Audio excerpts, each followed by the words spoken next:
Good evening, everyone. Thank you all so much for coming out and taking what I've always valued as one of our most precious things, and that's time.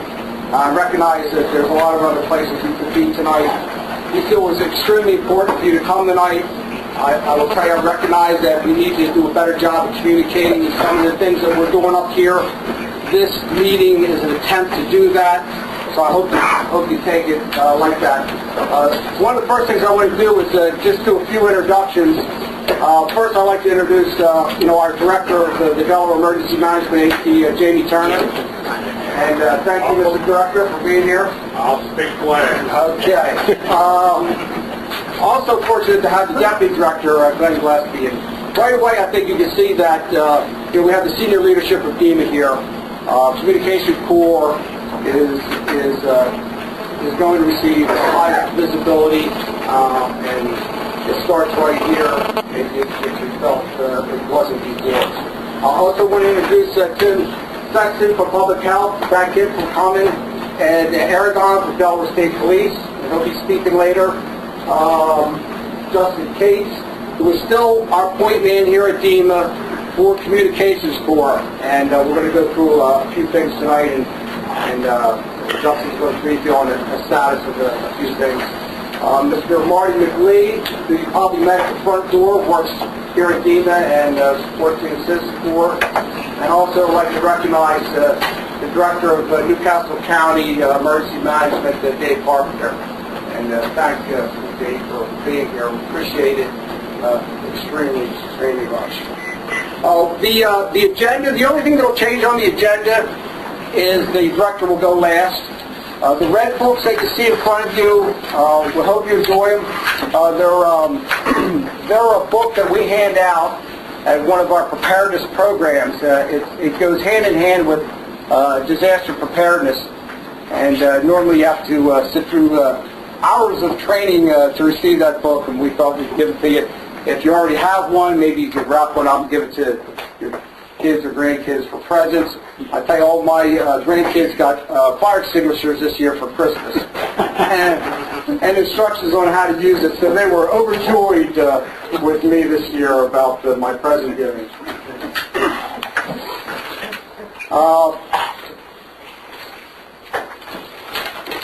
I'd like to start off by saying, well, first of all, for those that don't know, I'm Bob George. I'm the Citizen Corps Program Manager. And some time ago now, probably a year and a half, when we had our first meeting, prior to that, I could tell you the director went to Ed Smith. And for those that remember Ed Smith, he's in Nebraska, by the way, fighting tornadoes and storms, and sends his best. But the director went to this Ed Smith, who at the time was the military support officer for the Delaware National Guard, and identified that there was a shortfall in that we have all these resources in our community and we're not utilizing them. How can we best utilize our emergency communication community? And Ed thought about it for a while, approached me and said, would you consider being a partner with this idea I have called Communications Corps, and make it a part of Citizen Corps? And Citizen Corps, is hand in hand in getting involved in the safety of your own community. And I thought it fit perfectly, and I wanted to be a part of it. Also, I had just came back from briefing the Kent County folks, and I thought I was going to go down there to talk about CERT. When I got down there, I found out that the only thing they wanted to talk about was emergency communications. And so I got a good lesson that night of what was expected and what is not happening. So we did have this first meeting, and we tried to come up with this concept of leveraging all the organizations, not creating new ones, not eliminating the ones that are there, or trying to change them, not trying to run your organizations. Certainly don't have that mission, nor do we want that mission. But try to find a way to leverage them and connect it to emergency management and connect it to volunteer organizations. So that's part of what we're trying to do. You're going to hear some things tonight about planning, how and prior to I think about a year ago, the lack of there it was in our state plans. We've done a lot to get the language of communication core, trying to educate the different disciplines as to what you all do out there. And I know from your standpoint, you probably think that's a pretty easy thing to do, but it really isn't. And so it was a big hurdle and a big mindset to try to get people to recognize that they have this pool of talent out there, and how can we best utilize them. You're going to hear tonight about the equipment that we've, with all the input from you, identified that we need in the EOCs, and what we have for, and how we got to that. There was a whole process. Believe me, I'll be the first to admit that there was a ton of bureaucracy at the state government. And, you know, I didn't just say because the director walked out. I can tell you that there is.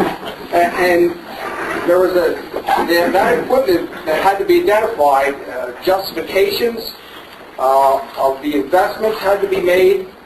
We had to prove to a working committee represented by all different disciplines why we needed that. And remember, we're talking to, in your case, civilians. You know, people really don't understand emergency communications, and try to get them to vote on this investment. And then the process itself takes a while. So it took some time. We've made a lot of progress in that area, and we're going to report on that tonight. You're going to hear a little bit about moving forward with trying to establish citizen court councils, committees, whatever you wanted to call them, but citizen court councils at the county level. And so the organizations all in each county work directly with the Dave Carpenter to identify the existing missions that we know we have, and to be able to handle future missions. And we'll talk about maybe some future missions, because we are now, I know a lot of you were going to talk like with the hospital. That's not a new mission for you, but we're members now of the Delaware VOAD, which is organizationally driven, something like Communication Corps is. You have to be a member of an organization to belong. And in an emergency, they're all civilian agencies that do something for response.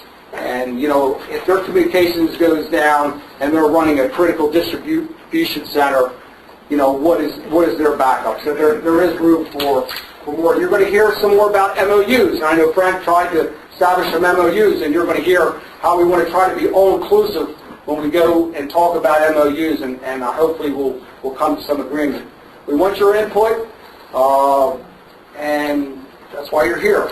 So I'm going to start, give a quick overview. We're going to go to Justin, and he's going to brief us on what we've been doing. You'll do introductions as well? Oh yeah, I am so sorry. I'm so sorry. I wanted to take a minute in the beginning to have you just, if you could just state your name and what organization you represent. That would be terrific, because I assume you may know all each other, but maybe you don't. So Dave, can you start us off? Sure. Just to reintroduce you, Bob, graciously, thank you for recognizing me. Dave Carpenter Jr., I'm the Director of Emergency Management for Newcastle County. Been working closely with our emergency coordinator for Aries, Rodney McCray out of Newcastle County. Sometime before that, it was Mike Paul. We were dealing with him. We established about a year ago a good group, a couple of group of people that were interested in helping us out in the emergency management community. I'm sorry for extended introduction, but I'll let y'all just introduce you. So I'll just give you some background on Newcastle County real quick. We are implementing and will be installing equipment in our EOC in the very near future, in addition to our mobile command posts that we acquired through some of the Homeland Security grant money. Thanks, all. Yeah, I'm sorry. We just... Yeah, I was sitting here the whole time going, I'm going to stay out and go, I'm KV3 PTN. If everybody wants to get a hold of me, I'm not up and running yet as far as radio, working the radio. As Robbie knows, I can work a radio as long as I know how to work it, but I haven't learned how to work it yet. Got a little bit of RFI problems. Back to the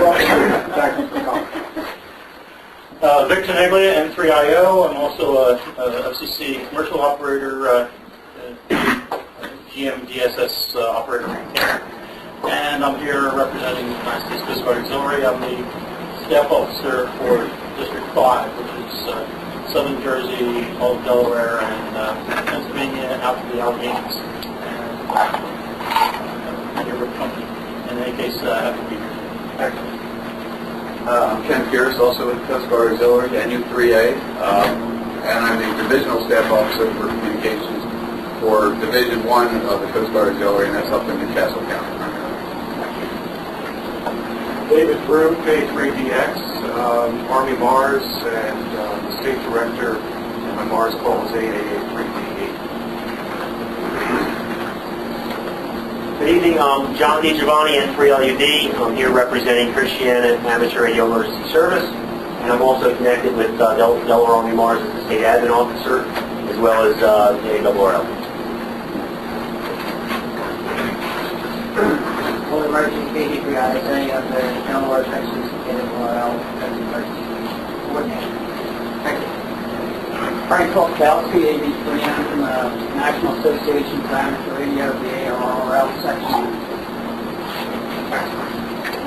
Bobby McCray, ARRL, Aries, Emergency Coordinator for Newcastle County. Walter Palmer, W4ALT, ARRL Public Information Coordinator and the PIO for Sussex Amateur Radio Association. Steve Peter.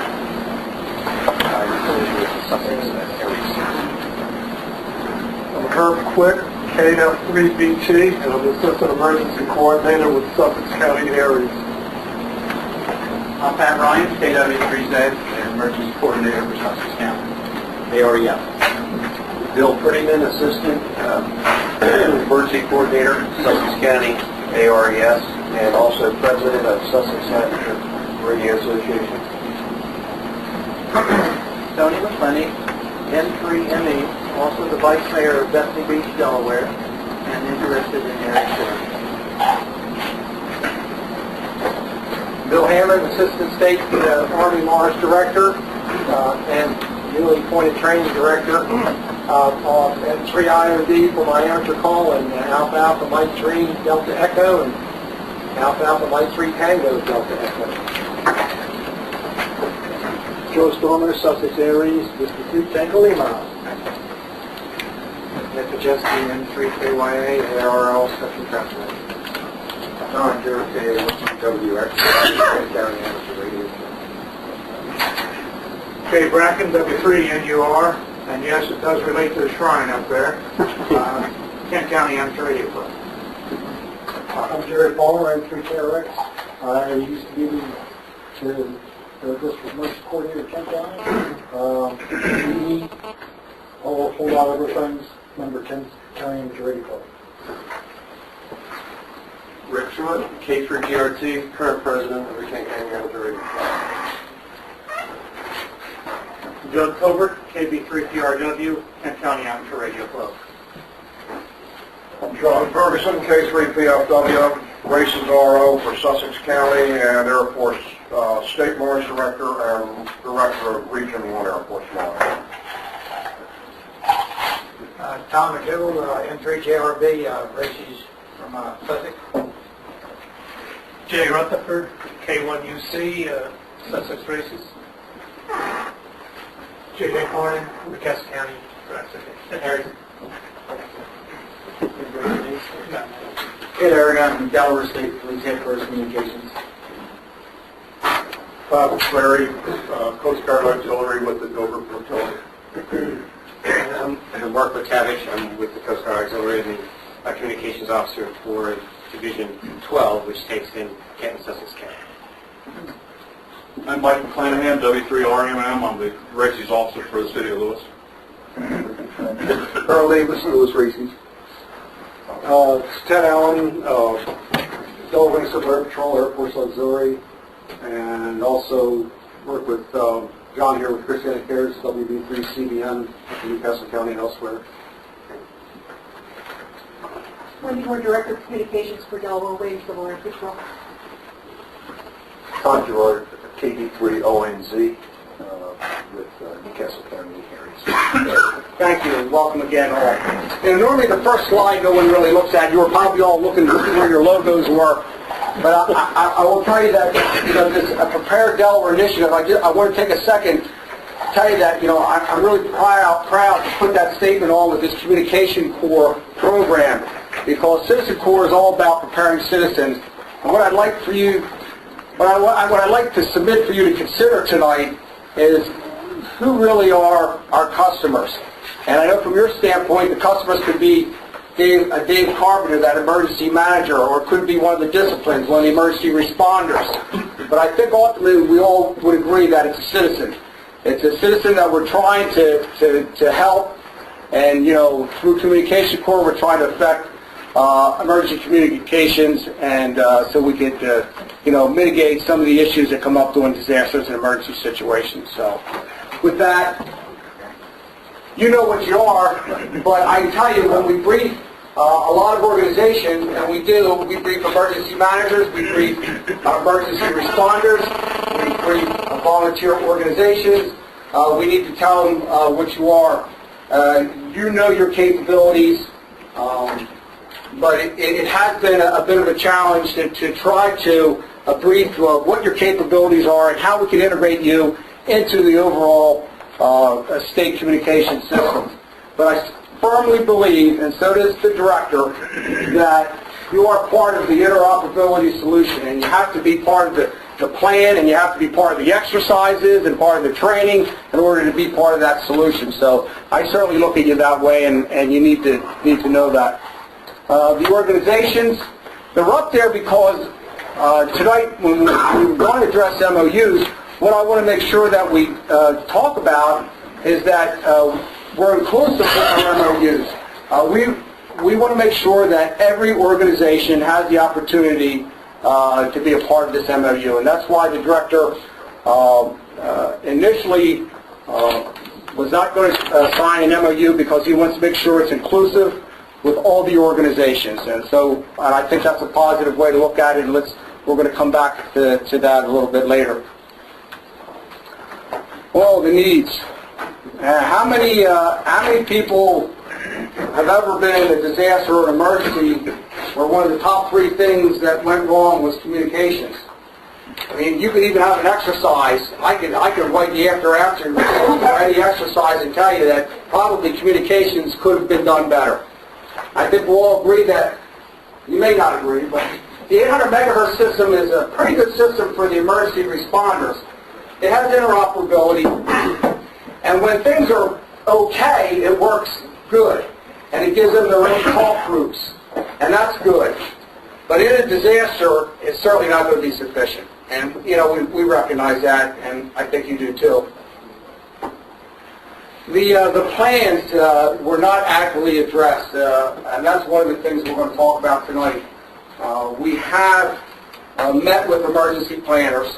We have met with councils and committees. We've met with FEMA. We are now a part of all the plans. The language now reads Communication Corps. And I think more importantly, we got people thinking about, that we need a backup communication system. And we need your talent. And we need folks like you. It would almost be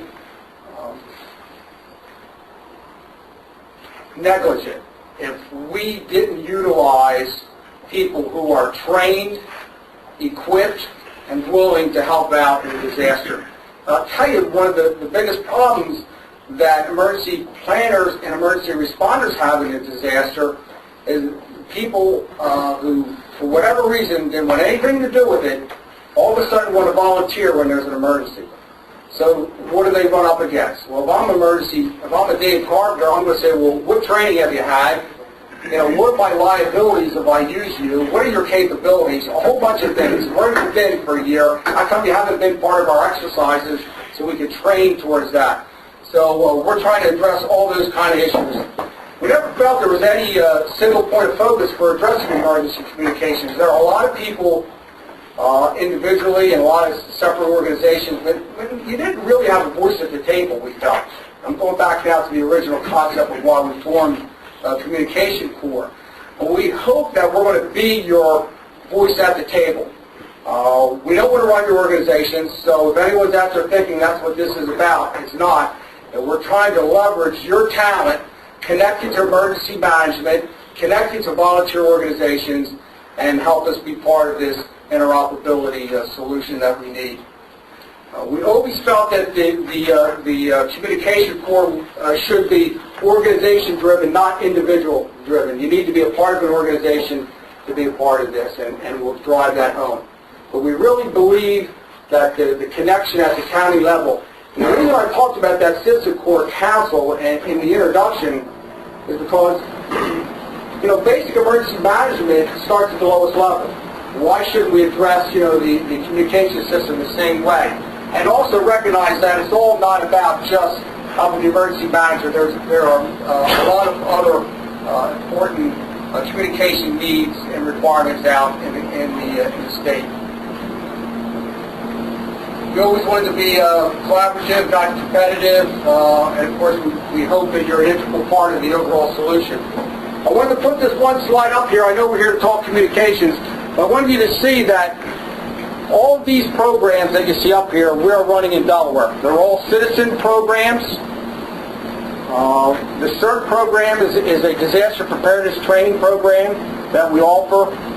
We've trained about 1,500 families so far in Delaware.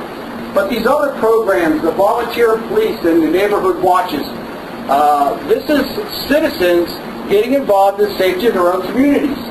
Fire Corps is run through our Delaware Volunteer Firemen's Association, and Medical Corps is run through our Department of Health, or Public Health rather, and Christiana Care. And we're trying to get one stood up in Christiana, and they're all about help. You know, if it's a Medical Corps, they're all about helping the hospitals because we know what's going to happen in a disaster. Every day the hospitals are at maximum surge anyway, so you can imagine what's going to happen during a disaster.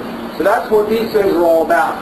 But the one big difference that I've always recognized about Communication Corps, unlike any of my other Citizen Corps programs, is you're a response organization. I mean, emergency managers, I'm hoping, are going to plan for, exercise, and train, and then utilize you in a disaster. Most of my other programs are all preventative.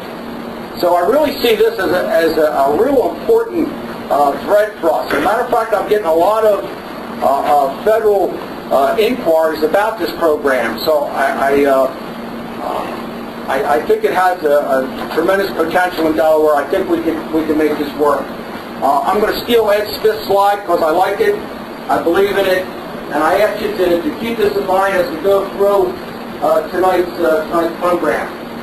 If there's no questions for me, what we'll do, we'll go through Justin's period, then we'll have question and answer, and then we'll see if we need to take a break, and we'll go from there. Is that fair enough? Okay? All right. With that, I'd like to introduce Justin Pace, and they'll take us through the progress and the path forward. Justin. Sir. All right, guys. Once again, just like everybody else has said, I want to thank all of you for being here because we haven't had a real meeting like this ever since the Communication Corps concept really started back about 2 years ago now. So it's very good to see everybody here. So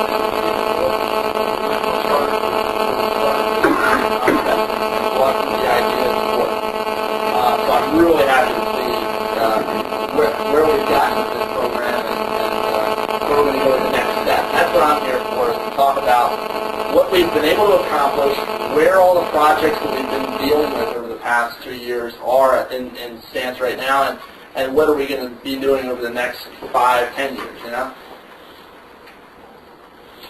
These are the original goals, and I stole these out of Ed Smith's PowerPoint, these ones on the left here, because I said, all right, well, what did Ed Smith originally want to accomplish with this? What were his ideas to include the amateur radio and the other volunteer radio services like Coast Guard Auxiliary and Civil Air Patrol in our emergency management process here?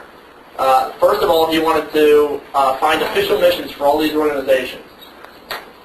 And I believe that we've accomplished that over the past 2 years. I think we've found official missions for each of the organizations that are part of Communication Corps, and as well as found some new missions.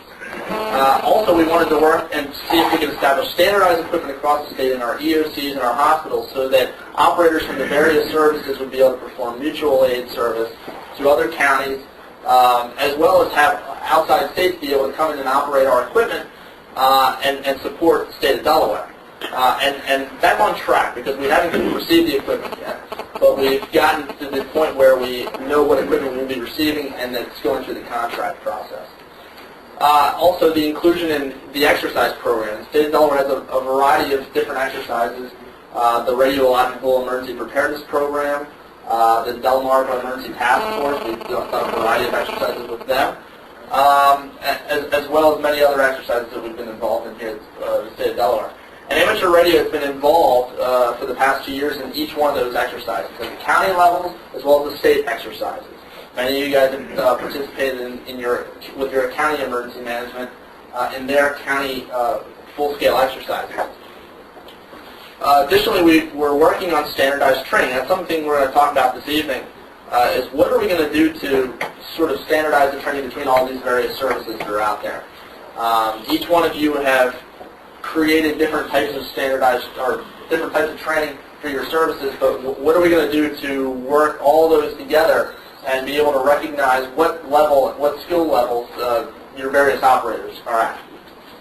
Additionally, we've reached new customers, people like the Delaware Department of Transportation, Delaware VOAD. We've talked to a variety of different agencies out there and said, what can we do to support you guys? How can Communication Corps and our member organizations support your missions? We've also participated in Communications Plan, which I'll explain, and involved Communication Corps in the Delaware Emergency Operations Plan, as well as a variety of communications plans that have come about over the past 2 years. We've also participated in the Citizen Corps Council at the state level, and we've participated in the quarterly meetings that Citizen Corps has and given our views on how Citizen Corps should be involved. One of the things that we had originally talked about with Ed Smith is how are we going to credential these operators out here, these volunteer operators? That's something we're still working on, even doing credentialing on our first responders in the state. So we put that on hold because we're working with DEMA and our counties to figure out how we're going to do a standardized credentialing program for not only amateur radio operators, but our first responders, our police, our fire, etc. And last, which is probably the most important on here, is active recruitment. How are you guys going to continue your organizations, continue to recruit people, and continue to build your memberships to support these new missions, as well as the existing missions that you guys already have? So the first thing I want to talk about is integration with emergency operations plans. Over the past 2 years, we've now been included in the DI, which was formerly just listed as RACES, and Civil Air Patrol was also in there. Now we have all of these organizations involved. They're all under Communication Corps. Each one's outlined in what they can support at the state level for ESF2, which is communications. Now, as they rewrite the Delaware Emergency Operations Plan, those ESS will probably go away. And that's one of the things that we're working with the people that are writing that plan to figure out how Communication Corps is going to fit into the next version of it. Additionally, these 3 communication plans right here, the Tactical Interoperability Communications Plan, the Delaware Statewide Communications Interoperability Plan, and the FEMA Communications Plan for Delaware Annex for the gap analysis, are all 3 plans that have just been created in the past 2 years to help get some of the progress in regards to interoperable communications at the state level. They've all just been created. A lot of them fill the same goals, but they've all been started by different agencies at DHS or FEMA. For example, some of the charter members of Communication Corps, myself, Dave Drew, you were there, correct? Frank, you were there, and participated in the TICP planning process, and you remember the process that it was, where we talked about what we can offer to communications within the state of Delaware. And then since then, the Delaware Statewide Communications Interoperability Plan was created, which was actually something that needed to be created in regards to getting money from the Public Safety Interoperability Communications Grant, the PSIC grant. And additionally, FEMA has come out with a gap analysis plan, which was done to see what kind of communications gaps we have in the state. Where are we lacking a backup communication system? So I've participated in many of those plans as well. Additionally, a new thing that has just been created this past year is the State Interoperability Executive Committee. This is going to be done in every state. All 50 states will have a State Interoperability Executive Committee.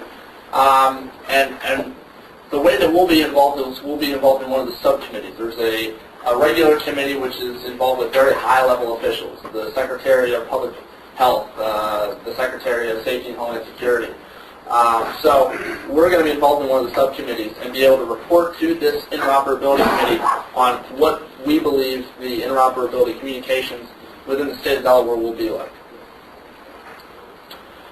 Now, another thing that we've talked about in the past, over the past 2 years, is an MOU as well as charters. And now, the biggest thing that we've come about was, I know Frank with the ARRL has worked to establish an MOU with DEMA, as well as some agencies like Civil Air Patrol and Coast Guard. So you already have existing MOUs. Whether they include communications is a different story, but you have MOUs with DEMA. And one of the things we wanted to do with Communication Corps was to have an MOU that establishes what the Communication Corps organizations can do to support the emergency management functions within the state.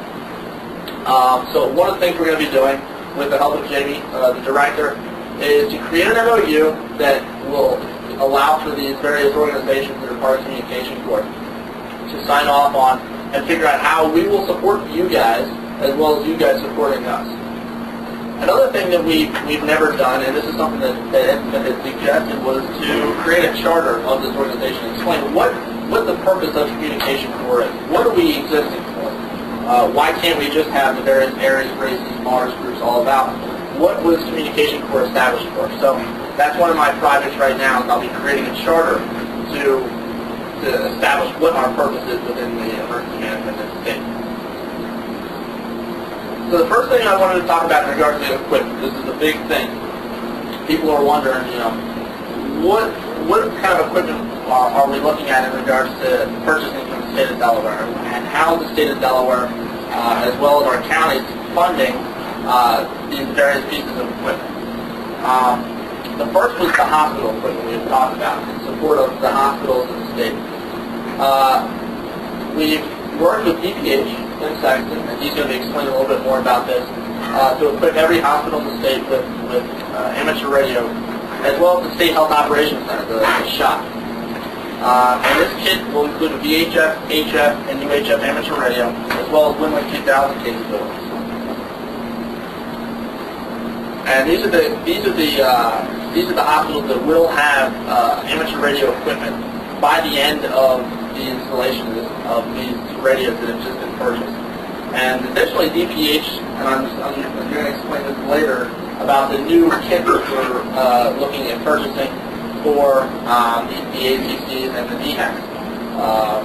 What are the acronyms for those again? The Neighborhood Emergency Health Clinics and Acute Care Centers. Acute care centers, neighborhood emergency health Centers, okay. So, and the benefit of this equipment is it's going to allow for interoperability with the EOCs, which will have equipment, National Guard facilities, and other stations using volunteer radio resources. The next major piece of our equipment purchases was through the EOC. What we were going to be purchasing for each county, local EOC, I want to say county because the city of Wilmington is also included in this. And the term up there, the SHSGP, the SHISGAP, State Homeland Security Grant Program.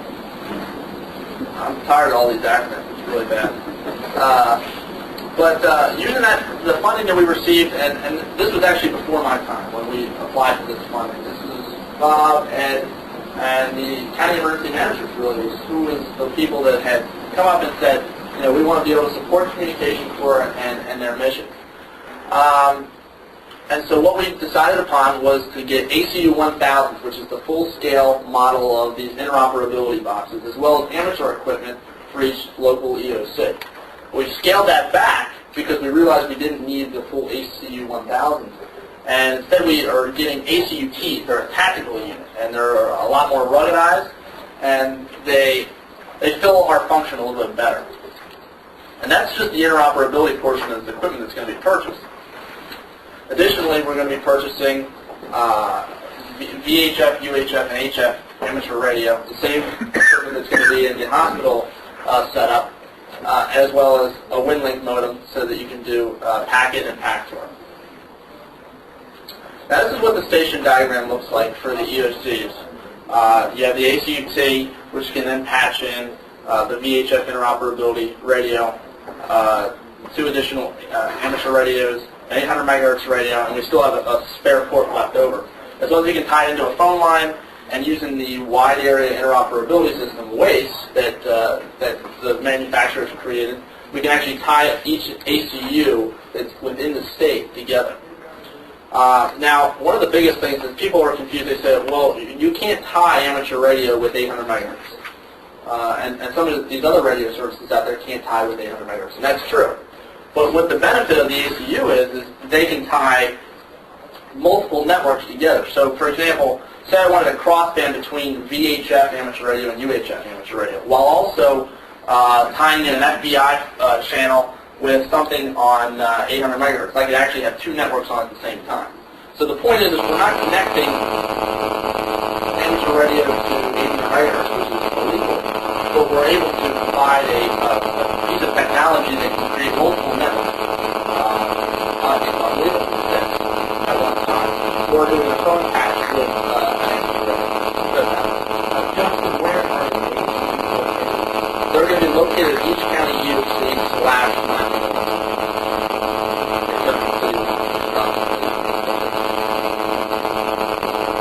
Yes, and that is one of the things that, exactly, that's one of the things that we talked about, and that was one of the reasons why this took a long time, is we sat there with the county and local emergency managers to see how are we going to use these ACUTs. And one of the reasons why we got the ACUT was because it can be moved. It doesn't need to be installed.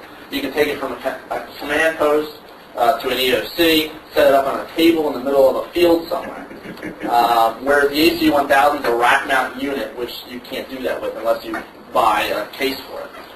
So yes, you're absolutely correct. That's the whole purpose behind us going to the ACU-TIC. Now, additionally, some of the local towns here, Lewis, Bethany, had looked into getting amateur radio equipment to support their missions. And one of the things we ran into with our procurement people was how are we going to purchase equipment that's not standardized with the EOC kits and the hospital kits. So what we did is we created these amateur radio equipment kits. And it's going to include the following equipment, 4 for each county, and they'll be sent out to the organizations that have amateur radio resources like Lewis and etc. So one of the things they've done is they've gone on a contract. That's how we've done it, correct?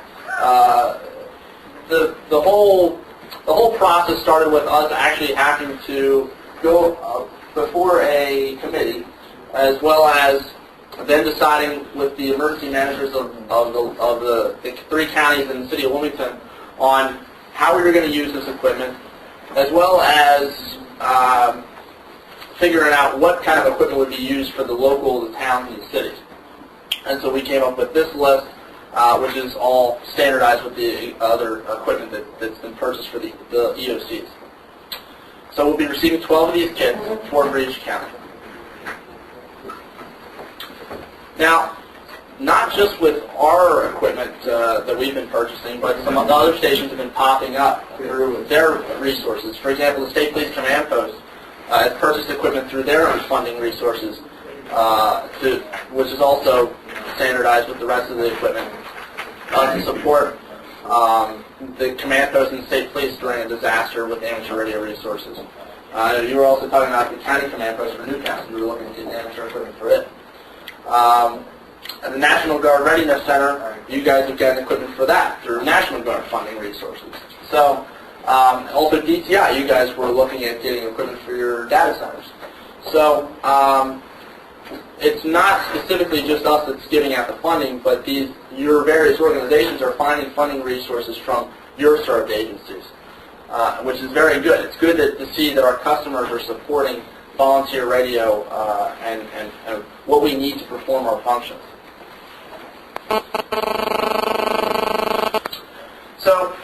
to talk about what we need to do for the future and what we need to do in regards to progress for the next couple of years with Communication Corps.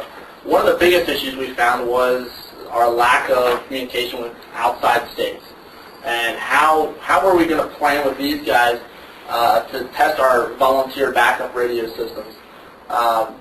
And one of the major issues as we found is we would go to exercises like the DETF, the Delaware Emergency Task Force exercise, and me and Frank and Dave were the only people there supporting the state of Delaware. There was nobody from Maryland, nobody from Virginia, even though this was a 3-state exercise. Nobody was called upon by those states to support amateur radio or volunteer radio in general.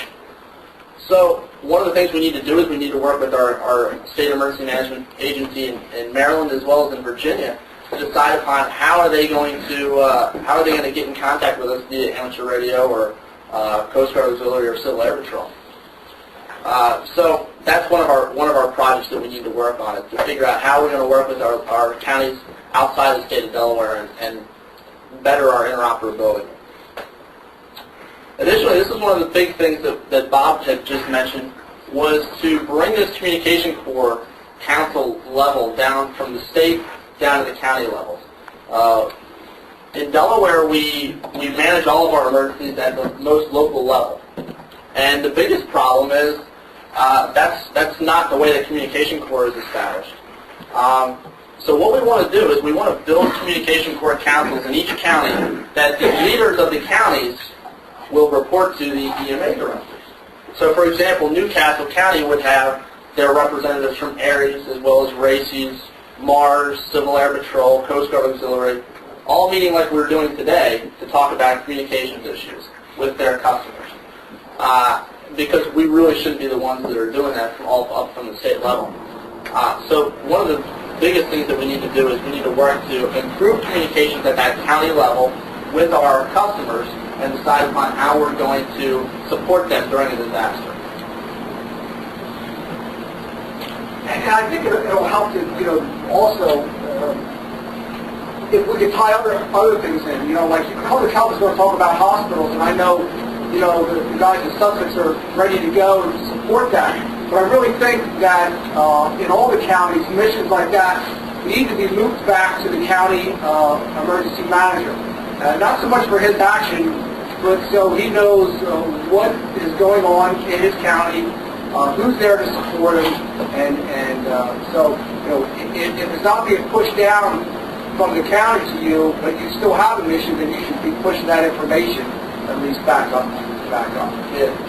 That's one of the biggest things, is we just need communications with the served customers. And that happens a lot at the state level, but it doesn't really happen a lot at those local levels, which is really where it starts at.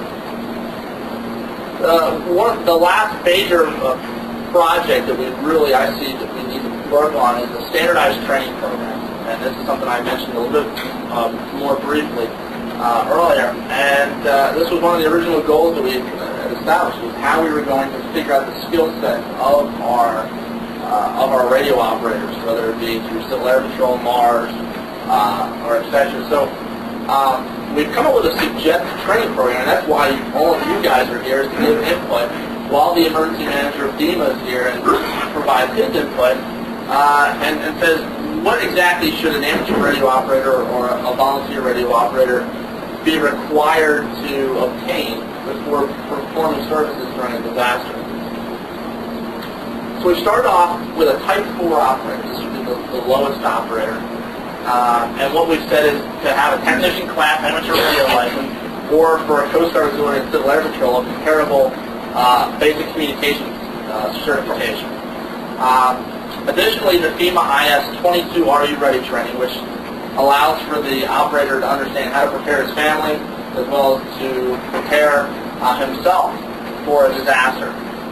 The current information on file with your joint organization, and a dedication to support emergency communication. I mean, a lot of people can go out and get an amateur radio license or join one of these organizations, but if they're not willing to support emergency communications, what's their point of being involved in the organization? So that's one of the biggest things that we need to do, is we need to decide, are these people going to be there for us when we need them, or are they just going to be on the roster? These are proposed. Yeah, these are proposed, and that's why you guys are here. I'd like, after this session, to talk about this and say, hey, what do you guys think in regards to this? A Type 3 operator would be all the Type 4 requirements, as well as the FEMA IS 100 ICS training and the FEMA IS 700, the National Incident Management System training, as well as a course that Jamie has worked to find us established would be the Intro to Emergency Management in Delaware. And one of the biggest things is we don't really understand how emergency management in Delaware works. It starts at the county level, goes up to the state level, and then goes up to the federal level if we need resources. A lot of people don't understand the EMAC process, the Emergency Management Assistance Compact. And how do we bring resources from other states to support the state of Delaware? A lot of people don't understand how the National Guard support of Delaware is worked and how it goes through the governor. So one of the things that we wanted to create for this Type 3 operator was a course that could train these operators and say, this is how you're going to be supporting the state of Delaware, and this is how the rest of us work. A Type 2 operator would be all the requirements previous, as well as a required technician class amateur radio license for Captain Coast Guard auxiliary operators. And there's a question mark on that because I'd like to know if that's a reasonable thing. You know, so that's one of the things we've thought about, and we want to know if that's a good idea or a bad idea. Additionally, the FEMA IS 800 National Response Plan and the FEMA IS 2200, the Basic Incident Command System course. And then the Type 1 operator would be a general class amateur radio licensing, as well as the Amateur Radio Relay League ARECC Amateur Radio Emergency Communications course, Level 1 training, which a lot of people in this room have already taken. So one of the biggest things behind those past 4 levels was the courses that were available or that were required for these levels are all available online. They're either available through the FEMA.gov Independent Study Course website or through the ARRL. And that's one of the things we wanted to do. We wanted to make it so that it's available to the operators on their spare time, whether it be at nights or on weekends, because we don't want to have people go to our training sessions here at DEMA during their work days. But additionally, we can offer that. We can offer training on the weekends or weeknights as long as we have a group of people that are willing to participate in this course. For example, Walt, you spent today doing IS 300, correct? So there's a lot of dedication here with people. A lot of people have taken these IS courses through DEMA, have come out on their own time, and have taken these courses. We want to offer this up to other people that aren't going to be able to take it during their work day.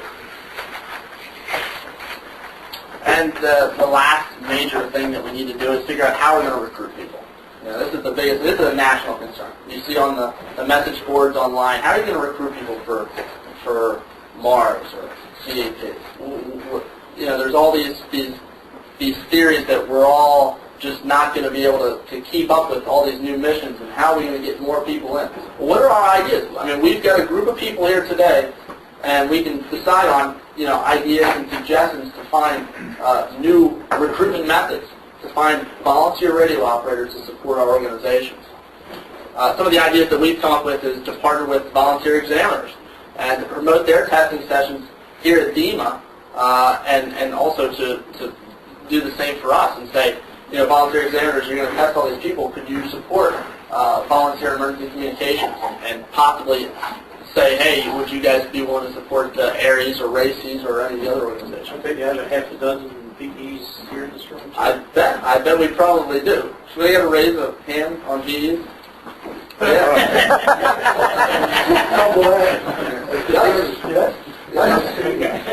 That's it. There you go. Hey, John, Yep. how many CDs do we have in the room besides Carl and I? CD? For level 1? Yeah, what's the level 1 or certified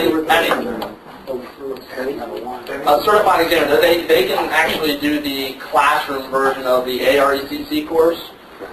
They can do that in a classroom environment. You have to be a VE to get that.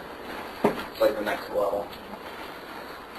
Additionally, Newcastle was very successful, and they actually got Dave licensed. in having a class for responders, people that are working for the government or working for the Red Cross and trying to get people licensed.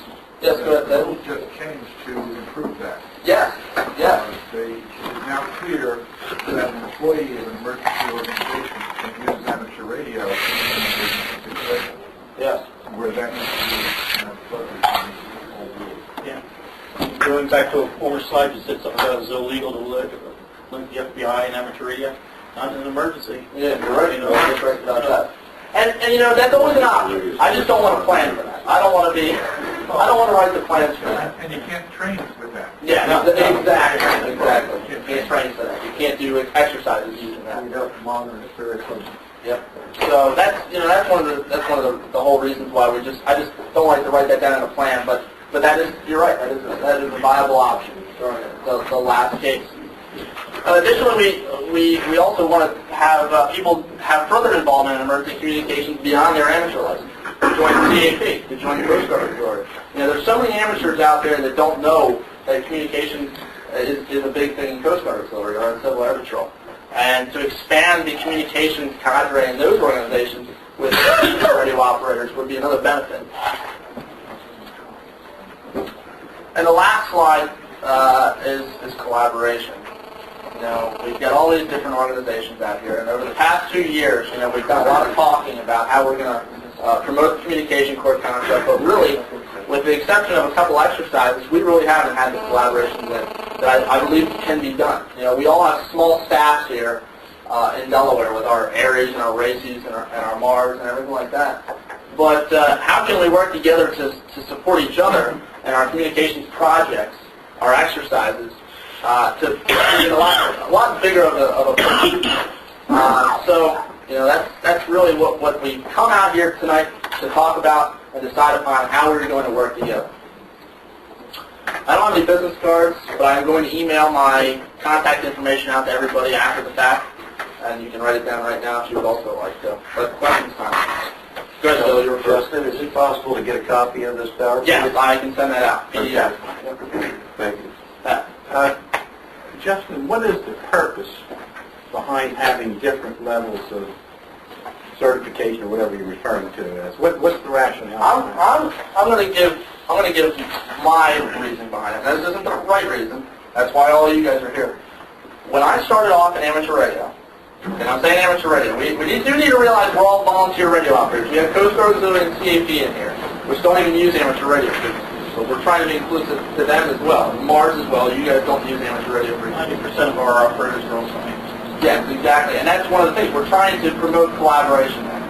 So as volunteer radio operators, but as an amateur radio operator, in my case, I found it a thrill to be able to reach the next level, to pass tests, to improve my knowledge about radio technology and radio communications and the safety behind emergency communications through the amateur radio test, to get the 3 levels of test. And I believe that we would also achieve the same kind of goal from the level type idea behind emergency communications to promote people to take more courses to expand their knowledge in emergency communications, understand incident command system, which they'll really need to know if they're going to be supporting emergency communications, as well as to this recognition that people have taken those courses. I mean, Pat, you've taken quite a bit of those ICS courses, correct? Yeah, all right. Well, you still have, though. So you got next year. Well, to follow up, is it personal satisfaction or is there assignments attached to this? What you're going to be involved with? I foresee it, and I'll clarify on the first question. I foresee it as an emergency manager being able to easily designate your qualifications when you come in either to the EOC or your task or assignment through the communications core. In other words, I look at you on a list and I easily know what your type of operation or what your level of operation and capabilities are associated with either a Type 4 or Type 1 or Type 3, Type 2. Similar to the level of training that I would have or someone else would have for rescue training. Our levels of training are based upon awareness, operations, awareness, operations, technician, and specialist. And that's basically what you're looking at. We're looking at 4 different levels of training and 4 levels of different levels of credentialing, which establishes what your capability is as a responder. And that's actually predominant in the incident command system in NIMS, National Resource Type. And you'll see a lot of that task force teams and strike teams and equipment are typed out so that as part of the interoperability, a Type 1 in Delaware should be equal to a Type 1 in another state. So that's part of that. This is part of the national system, is that what you're hearing? The typing and The modeling. The modeling is part of the national resource typing situation, which goes back to the 70s with Fire Scope and the California wildfires. And what they developed was they developed each resource to be typed. In other words, it was either type 1, 2, 3, or 4 resource, and it gave you the level of that, or level of capability of that resource. In other words, a type 1 incident commander has has buku amounts of experience, has all the training that they need in order to run an incident. Yeah, and that's, let me just say, you asked, are they tied to, could they be tied to missions, or are they tied to missions? Yeah, the answer is yes, they could be. Because one of the things that we're trying to look at in the future on is after we get comfortable with this way of operating, is we want to have Ed used to call it a flyaway package. We want to be able to take operators, if they volunteer and are willing to do that, and are trained, and send them to Nebraska, to help them with their disaster that they're going through. So it's through the process called EMAC. You may have heard that term, Emergency Management Assistance Compact. But so we would obviously look for the group of people that have the most qualifications if we're going to send them, across the country as a part of a representation of a communication corps package. So yeah, it could be. We're looking at people to take that level 4 size training, or the type for it. I need to use types, not levels. The people that would be at their homes, net control stations, relay stations, things like that. But when you get to the level 2, you've got an understanding of incident command system. You can go into an EOC and know how to operate. You can know how to operate with Dave, and the other responders can be sitting there at the tables.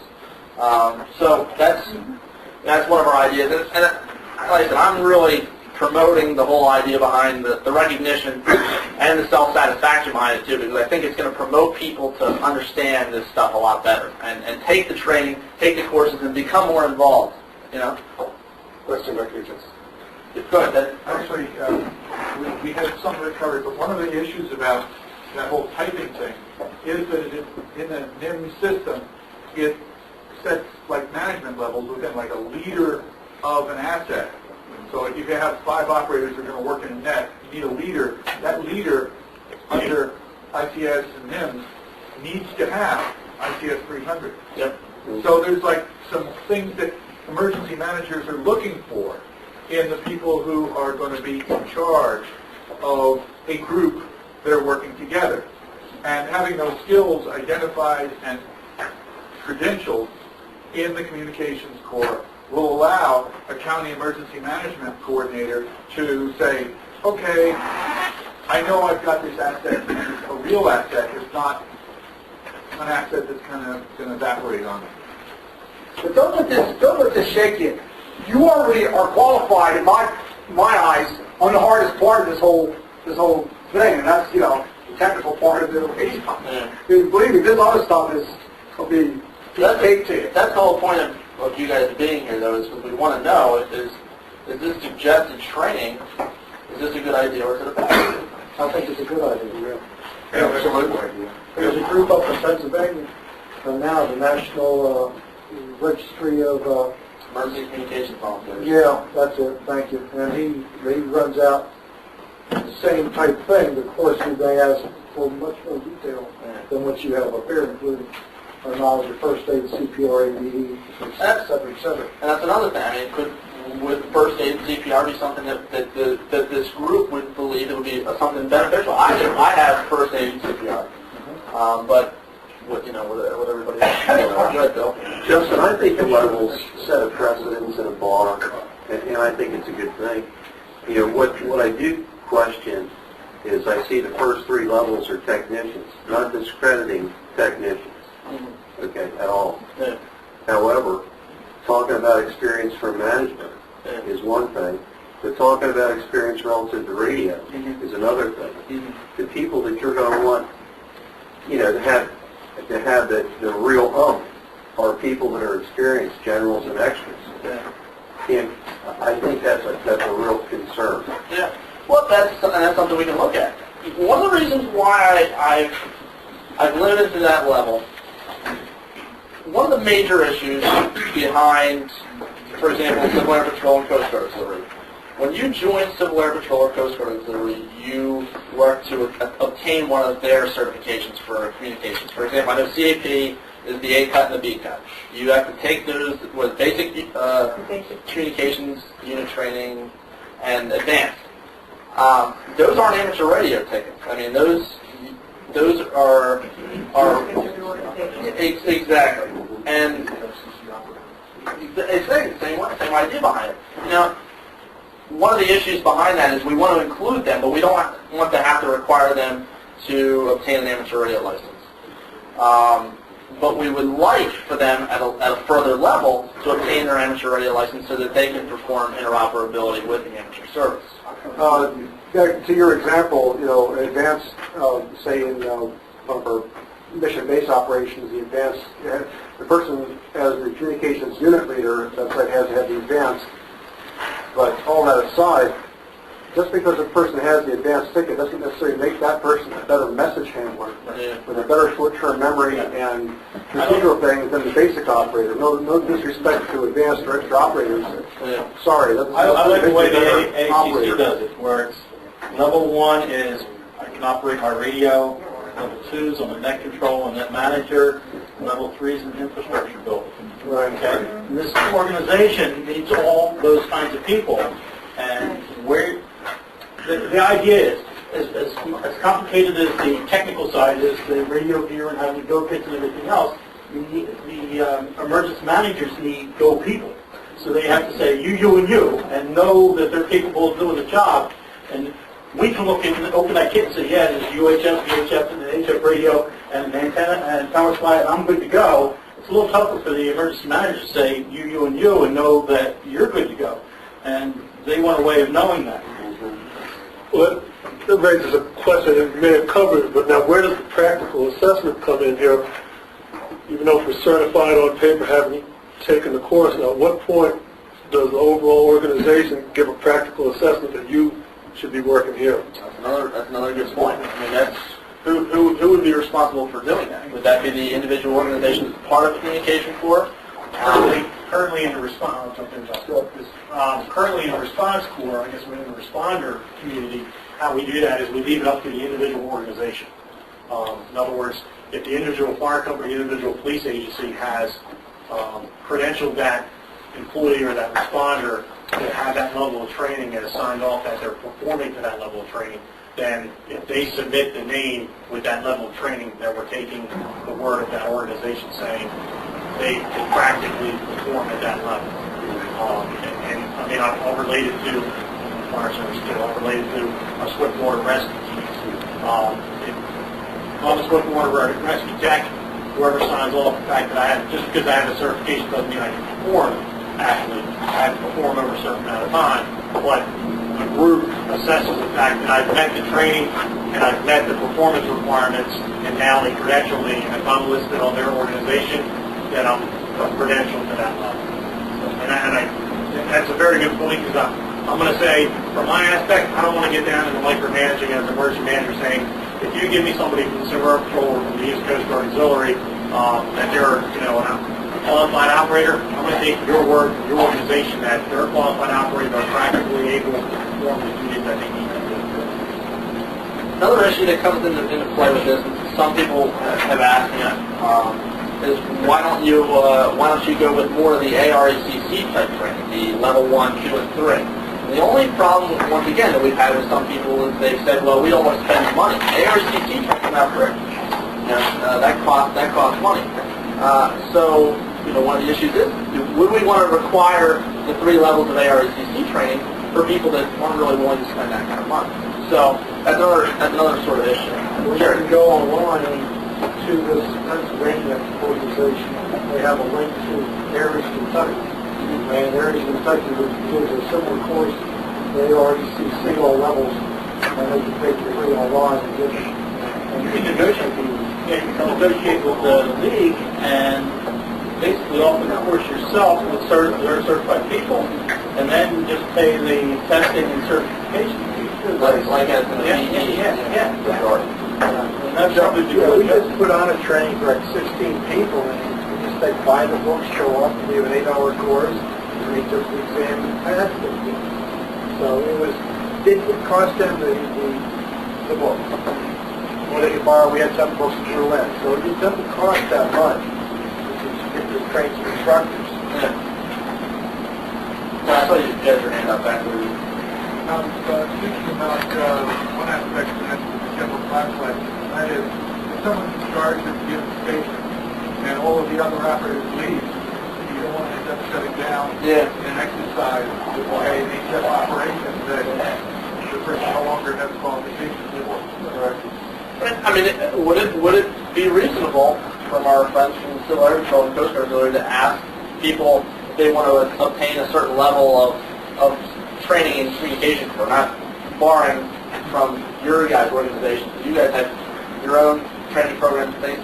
Would it be something you could suggest to them and say, hey, Our basic training is called AUXCOM, and it's more complicated than the tech course, but it has procedures specific to the Coast Guard rather than ham radio and regulations pertaining to working on government frequencies. Actually, our AUXCOM operators can work VHF and HF. They're not restricted. Then we have the next level, which is watch standard. And these are people qualified to sit in the Coast Guard station and listen for your Mayday calls on HF and on VHF. And they actually have the full force and weight of the U.S. government when they say something. They're speaking for the government, and that's a lot of responsibility, and the government takes due care in certifying these people. So, but you don't have to be a ham radio operator to hold either qualification. But I would love to have every communicator and watchstander.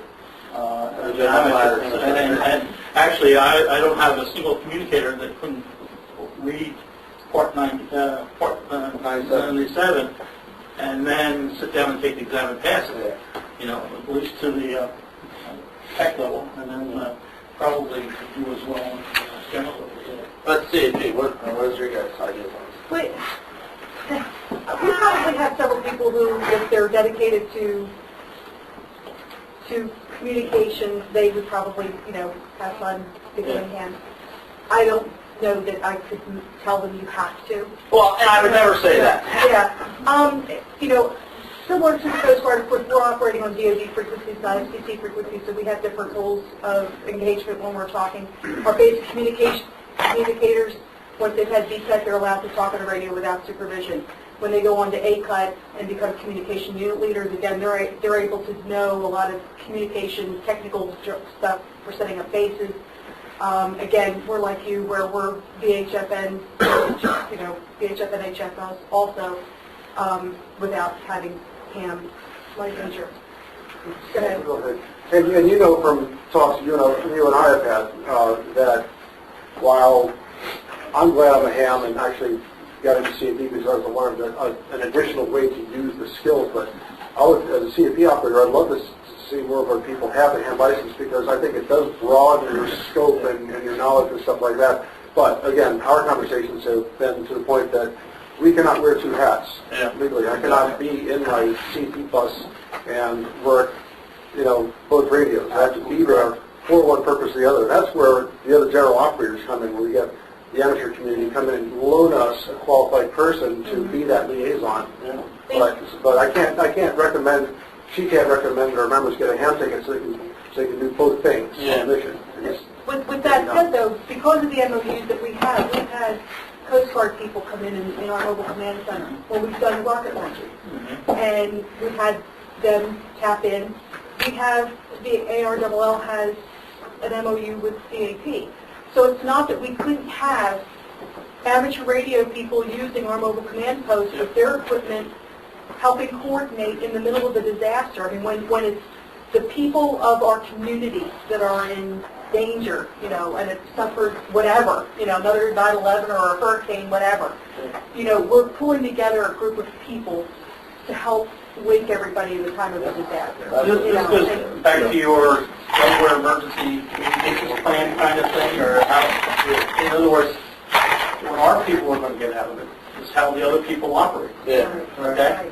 And there are things that wearing this uniform I can't do, and there are things that, as an amateur, I can't do, or vice versa. But actually, our organization is pretty flexible, and we can do both at the same time. And, Another difficulty was that CAP had some problems in the past, and they wrote it very we have to use separate equipment, Yes. but we can have the same operator. That's a whole nother. I would close my eyes. I would close my eyes. I don't recognize that voice. Yeah, but yeah, and the other thing behind this is, and this is another issue behind it, is it also is something that could help recruit more people into Coast Guard Auxiliary and CAP, but also to include more people in the amateur radio clubs, as well as the areas and races organizations out there. So I see it as a way to push these organizations out a little bit further, make people a little bit more flexible in what they can do in all these services. One thing, just, however, going over your list of your go-kit and taking a look at the radio, I know that we have an REOC. We would go to an EAC if you don't have an amateur license, you got problems. I don't see where the 706 is modified or CAP frequencies, or if there's a... CAP can't use the 706 anymore. So, but you know what I'm saying? yeah, I understand what you mean. And Yeah. so it's, you have to have an amateur license to work. Yes, and really those amateur radios that were purchased in part of that in that justification are really focused towards the amateur radio side of things. But the ACU is there to also support, you know, the NTIA compliant rigs that are going to be needed for CAP, Coast Guard Auxiliary, and etc. So that's another thing that we've still got money that needs to be justified for those NTIA compliant rigs to support those missions, and that's something that we're working on next. Well, also, NTIA compliance goes for Coast Guard, CAP, and Mars, isn't it? No. Well, an NTIA compliant rig will work Mars. Yes. Well, yes, it will work more like this. So the point is that one radio can serve those three functions. Yeah, and that's one of the things that's another thing that I want to explain tonight is there's another difficult part of this communication core concept which a lot of you don't see, and that's dealing with the people that are above our level. You know, we have to, you know, not only do we have this stuff at the state level, but how do we work with ARRL headquarters? You know, how do we work with CAP headquarters and Coast Guard Auxiliary headquarters? Because they don't have this concept at a national level. And we're dealing with their training requirements, their credentialing process, and their ideas behind this, and how do we merge this into the state level? And that's really where it gets difficult, you know, because there's a lot of personality conflicts at the national levels and things like that, as well as requirements that, for example, CAP cannot operate on amateur radio while they're in uniform or while they're assigned to a mission. Yeah, we can't discuss civil patrol business on another frequency. Yeah. Okay, that's the fine line. It's, you know, our business cannot be conducted. Can we help? I mean, you know, come on, you know, the real world situation, if it's... We know what happens when it hits the fan. You know, Well, they can borrow that in in regards the to real world situation, when the 800 megahertz system goes down and there's nothing else to talk on, you know, if our repeaters happen to be up or we happen to get lucky and we set up an airborne repeater, if we can get point A to point B to be able to talk to each other, what does it matter at that point, you know? And well, I don't have my camp ticket. I've worked with Christianity, and John can tell you that, well, I haven't had that training. I know how to talk on a radio, and I can get a point across. John, Justin, on your question of interoperability between agencies, look at Jim, AFA1CM's latest stuff. They've actually named that concept now, hub and spoke, and it has worked with Coast Guard Auxiliary. That's regular active duty Coast Guard Auxiliary, the New York Guard, which is an animal unto itself. We've also used it with the Air Force Reserve. It works well. And that might be a way to make it work here without having to get fancy technical stuff in the middle. And it also then gives whoever's managing the incident control of the asset.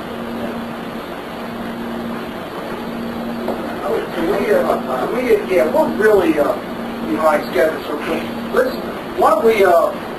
move right into the next presentation if we could. If you need to take a break, just get up and take a break. I'd like to bring, Dave, Make one last suggestion on Justin's attempt to try and get something together on the train is maybe possibly have a couple of people volunteer from the different organizations and having a VE on that to try to develop a practical and a level of training. And so as long as you could, if you're interested, submit your name to Justin and then, we can go. Great idea, thanks. And I'm not trying to squelch any questions. What I was going to ask you to do is, let's get through the two people so they prepare presentations for tonight, and then our director's going to come back again and field questions again anyway, so then we can talk about it. Easier. That's all right. Yeah, like I said, additionally, you guys have my or you will have my contact information. So we'll be able to answer any questions really that you guys have in regards to any of the stuff that we've talked about. You'll be getting the presentation of the PDF form as well. Okay. Thanks, Justin. I'd like to introduce Kim Sexton from Public Health, and thanks to Kim for coming in. Thank you. I'd like to thank Bob and Justin and Matt for having me here, and most of all, I'd really like to thank you guys and gals for your participation and your support of this program. I'm from the Public Health Preparedness section, and I'm a planner with them, and I took on the role of developing the redundant communications and interoperable communications for public health. In public health, we reach out and work with all of the healthcare facilities, healthcare systems in Delaware. And a couple years ago, back in about 2001, 2002, our section was actually just formed then. Public health didn't have a huge response role. They did what they did, just like in any health-related field. We managed outbreaks and did infant mortality and the WIC program and cancer programs. And then, since the events of 9/11 and as the discipline started to grow, public health got pulled in to being a responsive discipline. And through that procedure and through that process, we were eligible and we started receiving grant funding. And part of our charter for receiving this grant funding is that we had to ensure that the healthcare community had redundant communications and they had interoperable communications. So with all the redundant and interoperable communications, of course, we started with the regular phones, the email, the fax, cell phones. We got into satellite phones. We started building an infrastructure within the healthcare system of 800 megahertz radios, which Bob talked about earlier, that on in a perfect scenario, they probably will work great. In a real-world scenario, I think I'm going to rely on some other means of communication. I can 2 pieces of string before. Nothing wrong with that. But about a year ago, we started reaching out and wanted to do the ham radios. 2 of our healthcare systems, Bay Health and Christiana, already had ham radios in their healthcare systems in their total of 4 hospitals. But what we lacked is ham communications in our other hospitals. So about a year ago, I started working with Justin, and we got together and met, and he came up with a proposed package. I gave everybody a handout so you can see that we went with the ICOM system. And I won't talk your language, and I won't ask you to talk medical and health unless you guys are. But this is what he recommended. So our first task last year was to ensure that the remaining 4 hospitals, Beatty, Nanticoke, St. Francis, and AI DuPont Hospital for Children, all received ham radios. They have them now. I think Sussex is probably, or I think it was Nanticoke, correct me if I'm wrong, Bob, that actually reached out to somebody and said, we have these boxes, we have this equipment, can somebody come hook us up? The other 3 hospitals, they're probably still in the boxes, still in the stack, and hopefully somebody still knows where they're at. So that's our next step in reaching out to the hospitals now to get somebody with this knowledge to go out there and come up with a game plan that's best for that hospital. Do you want it in your EOC? Do you want it where your security area is? Do you want it in a Pelican case where it can be pulled out of the closet, hooked up, and moved to anywhere in the hospital depending on the event that's going on? You can leave with it if you have to evacuate and take it someplace else. For this year, I duplicated the same purchase order for 5 more of those systems. And the 5 systems, we received the foot power generators today, and should hopefully have the remaining equipment within the next month. Those 5 systems are for what we call our modular medical expansion system. On Justin's slides, you'll see those include acute care centers, which are actually alternate care sites that we have agreements with the hospitals to support. They are 50-bed units that we can have. We have designated areas. I won't say they're classified areas, but they're not released of where they're at, because the only way that you can get into that system is if the hospital sends you there. They're not public knowledge. The public can't just show up there and get into this system.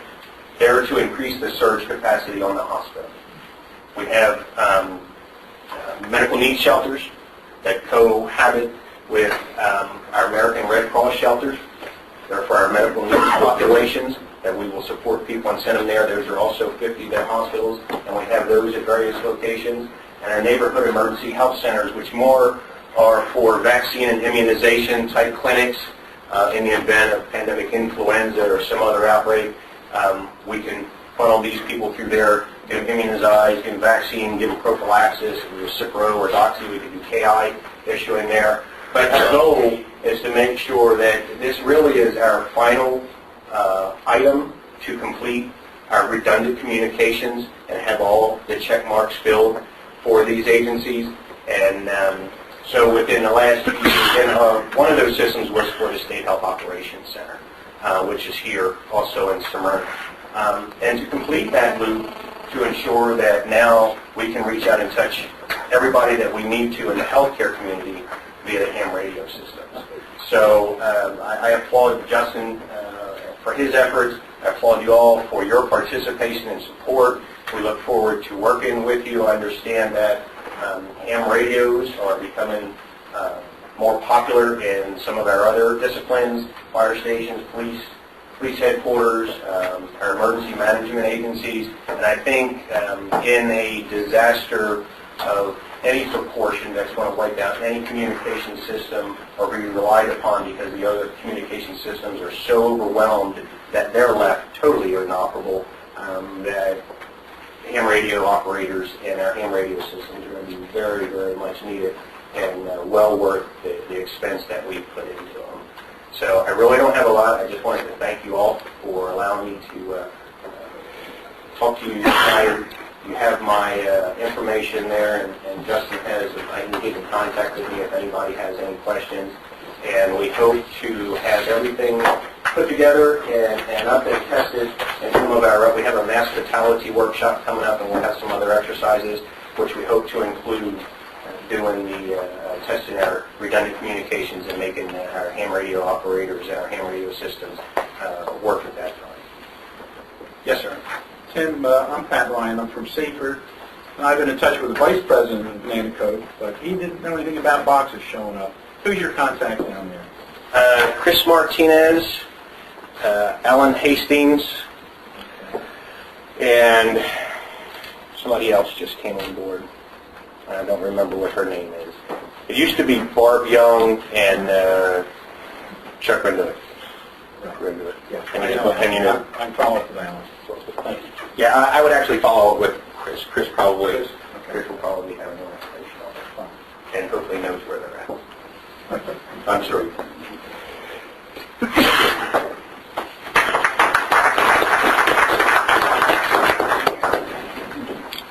Okay, now we'll go into the next presentation, Ed Aragon, Delaware State Police.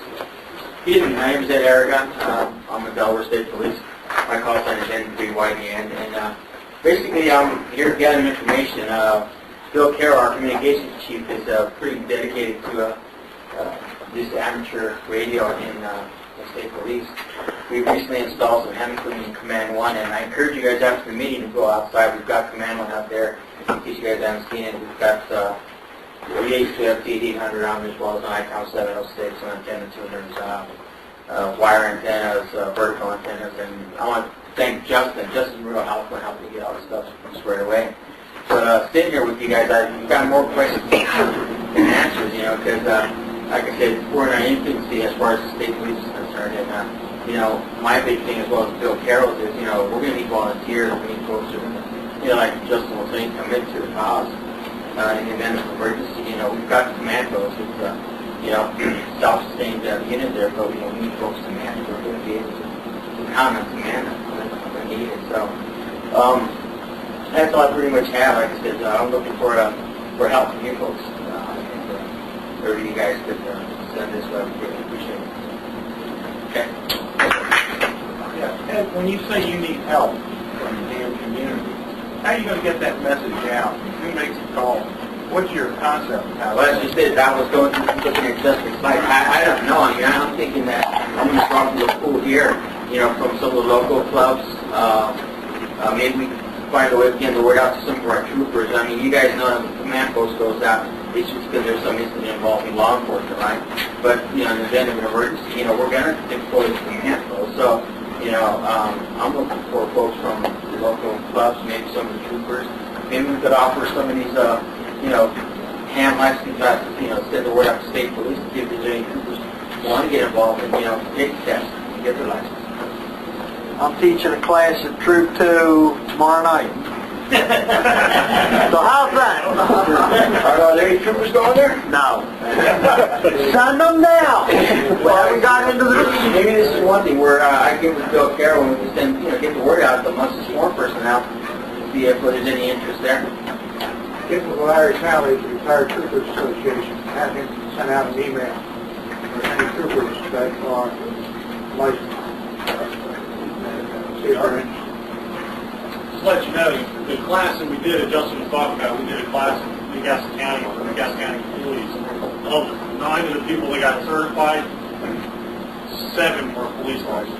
So we've got a good cadre of people within our public safety area now that are licensed. And the way we envision of doing it through public health is that typically the only time that we would actually put out a request for that is when the State Health Operations Center is or it's localized to a community, say a hospital evacuation for flooding, or it could even be for a bomb threat. That would be coordinated through the local emergency management agency, and a request would be put in, or the request would come back up through ESF 8, which is Public Health and Medical, and then go across to ESF 2, and then go, and that mission would be filled through one of the EOCs or through Just for your information, last week our club went down to Kent General, and their radio works well through our repeater, our club repeater. So they tested it out. She's online and up and running. Great. Because once we do get all of ours, we conduct monthly communications tests. We actually have a schedule. It's one of our requirements for performance measures that we have to report up because the money that comes down. Once we get everything up online, these radios will also start including these in regular testing. And it would be nice. We don't have to test all of them as far as going out into our alternate care sites or anything like that, but the test will be included with all of the hospitals. So hopefully either the hospitals will have somebody on staff that can actually do that, or we'll bring, we'll ask a volunteer, give them plenty of notice to come in. They're not no notice type radio test or communications test. They are scheduled. Yes. And what classes of communication would you expect to use amateur radio for? Would it be hospital-to-hospital communications when the phones are down, or would it be staging areas or triage areas to hospitals, or dispatch? Or typically, during an event, once the hospitals start communicating, the State Health Operations Center, probably by that time, there's going to be a lot of us that are communicating using ham radio operators. The hospitals would communicate with the State Health Operations Center and their local emergency management agencies.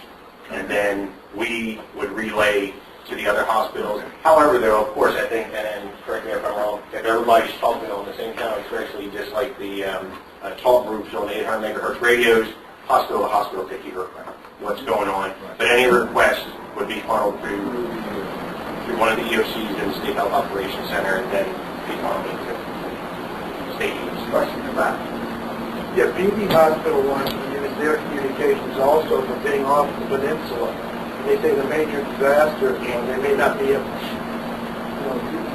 Kent County may be overloaded. They want to reach into Maryland, so they need backups back into the help. That's what they're going to use the radio.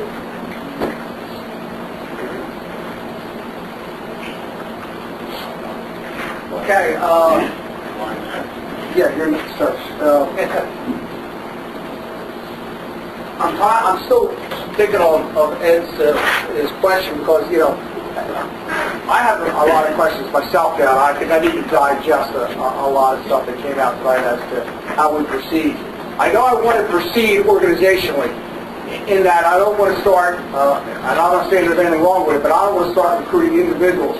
I want to deal with the organizations that are here and let that leadership determine who best fits, Ed's mission with the state police or, the hospital missions.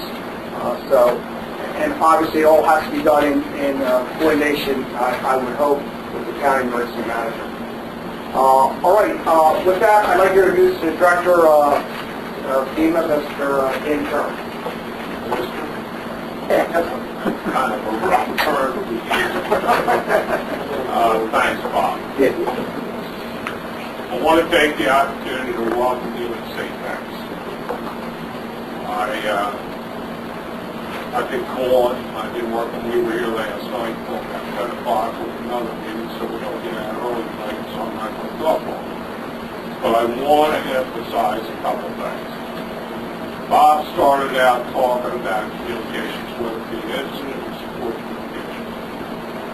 If you go back and look in history, either in any major operation, whether it be war or peacetime or whatever, there always was a communications problem. And if you go from Gettysburg to San Francisco to New York or Washington, they had communications problems in Washington and Texas, and they had a safe use. But if you look back at Gettysburg and what would be Gettysburg, the earthquake in San Francisco, the Great Fires in Chicago, the incident in New York City, and the Pentagon in 2001, there always are going to be communications problems.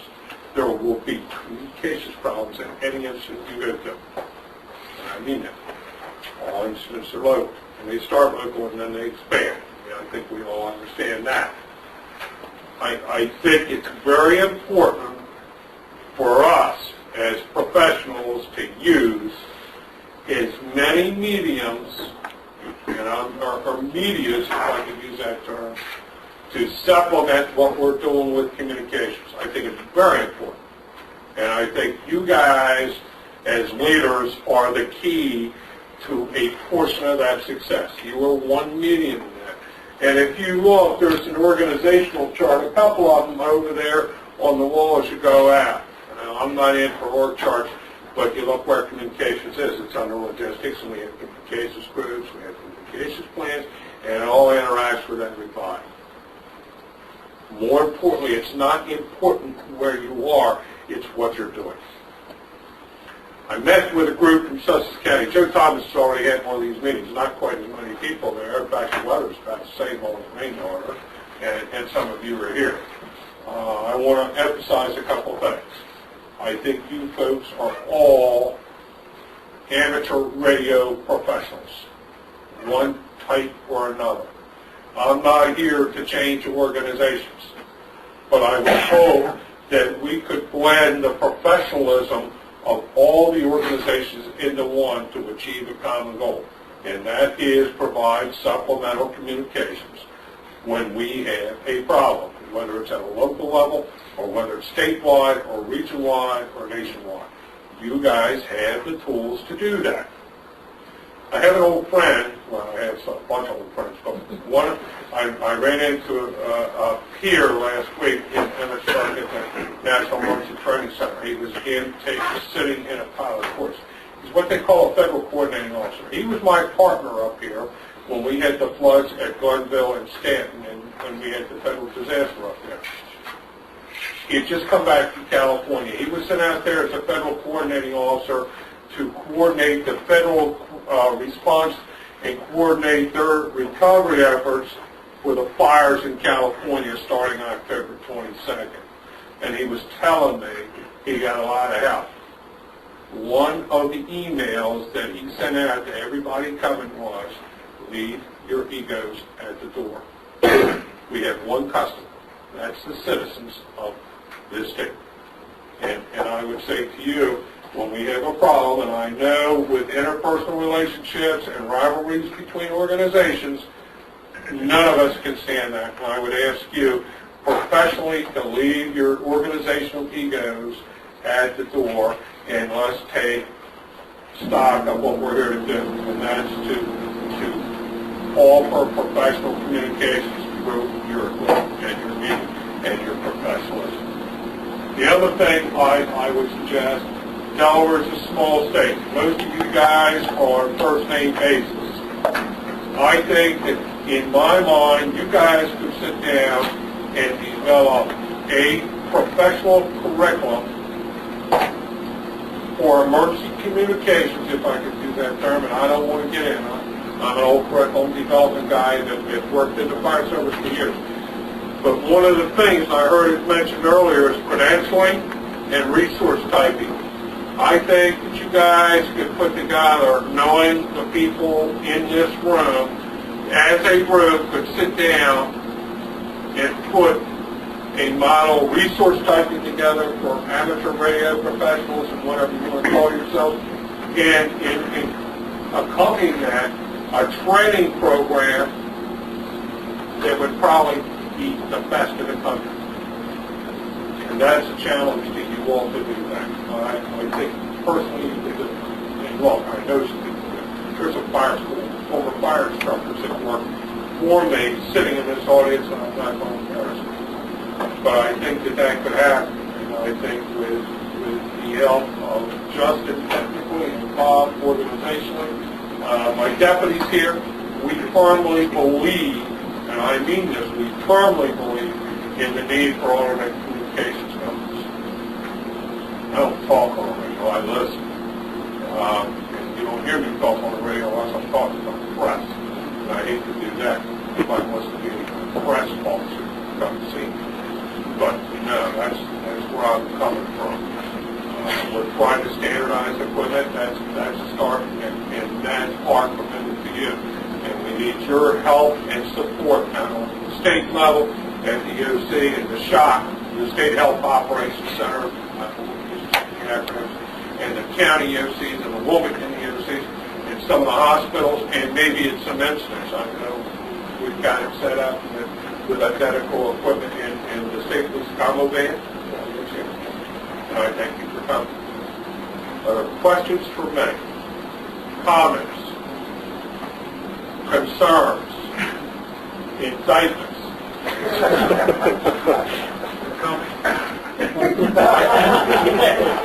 I'm not being indicted yet. You know it. We usually don't have evening meetings, and we call it early enough so we can come in and see you. I want to thank you all for coming. Bob? Yes, sir. Anything I missed? No, sir, other than... I didn't hear the presentations because it's on the JJ. No, but it's obvious that, we're not, I'm asking them for support. We need support from emergency management. I was ecstatic when Dave got here because I know he's probably got 100 other meetings also. But we're going to ask you to have a commitment, Mr. Director. We need a commitment from emergency management to support communication for it. I think if we do that, I think we can make this happen. What we'll do is, I think we all need to kind of digest some of the things that were put out. Justin promised to send all these slides out, so you didn't need to take notes. We'll send them out to you, and maybe that'll trigger some questions. We need to move forward with a couple things. We're moving forward with the purchase of equipment. We need to move forward with the councils at the county level. We need to move forward with MOUs, and we'll start that and work with Frank and some of the leadership that's here. You want to explain exactly where we are on the equipment purchase? Because, I mean, that's something that's a big thing, to explain exactly where we are in regards to that, and what process, or what part of the process is that right now in regards to the contract? Okay, we're at the process where we're ordering the equipment. However, to order the equipment, we have to go out for bid. We have to look at, we have to establish criteria. In other words, we can't just order ACU 1000T. We have to look at its capability and give other companies the opportunity to bid on a like system. And then obviously we have to look at the bids and pick the lowest one for the government. But we need to pick the one that does what we want, and the one we want is the ACU 1000T, and that's the one we're going to end up with. But we finally got through that process. But to get to that point, I mean, we had to develop justifications. We had to come to working group meetings that are held every month that are represented all the disciplines and all the different state agencies. Get the buy-in from the county emergency managers, so we've done all that. We're right at the process now where we're ordering. It's with the logistics people. They are ordering it. However, it's not going to be like, okay, we ordered it and call me next week and it'll be in. It's going to go out to bid. And so he is still working on the criteria that Justin provided him about this equipment so he can put it out to bid. But believe me, as far as 10 steps, we're at step 8.5. So I think we're real close to being there. Did that answer it? No. Yeah. No. No. Well, I don't believe it does, sir. Can you give us a time frame? Are we looking at 6 months, a year, or what are we looking at? Probably 3 months. Thank you. Bid's going to be advertised for.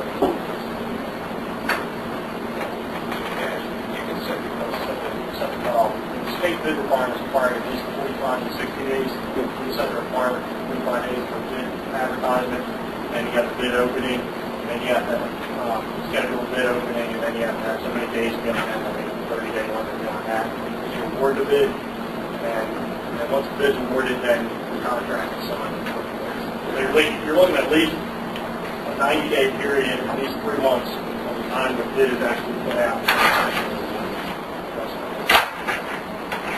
I guess the question I see that piece of equipment that he's talking about, is that common? Are there a lot of manufacturers out there for it? Is that a sole source where there's only, because one of the ways around it, if you use the exact specification for that exact piece of equipment, there's only one provider, maybe two, that process can go a lot quicker.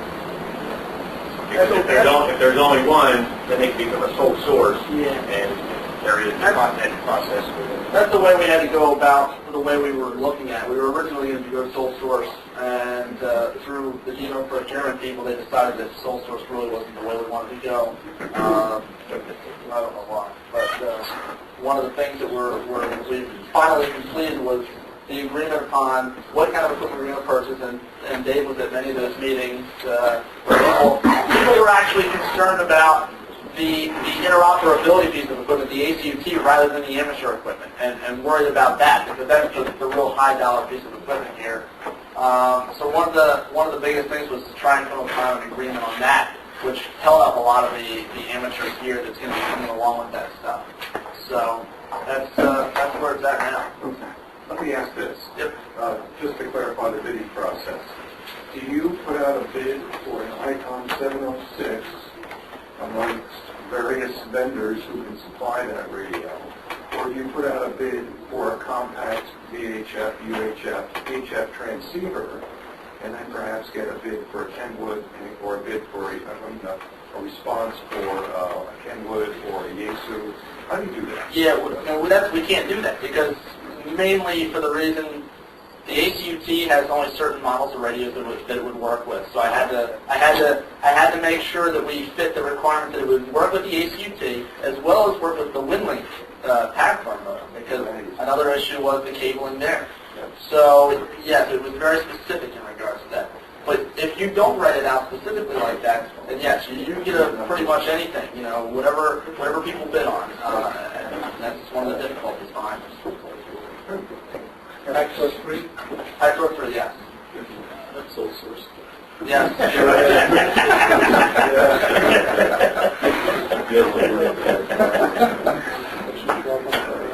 Did everyone get to sign the signing rush that I passed around the room here? I know you signed it out front, but I sent one around the room. Did everyone sign it? Okay, thank you. All right, gentlemen, thank you very much. We'll obviously be in touch with the leadership, and we appreciate your attendance tonight. And outside.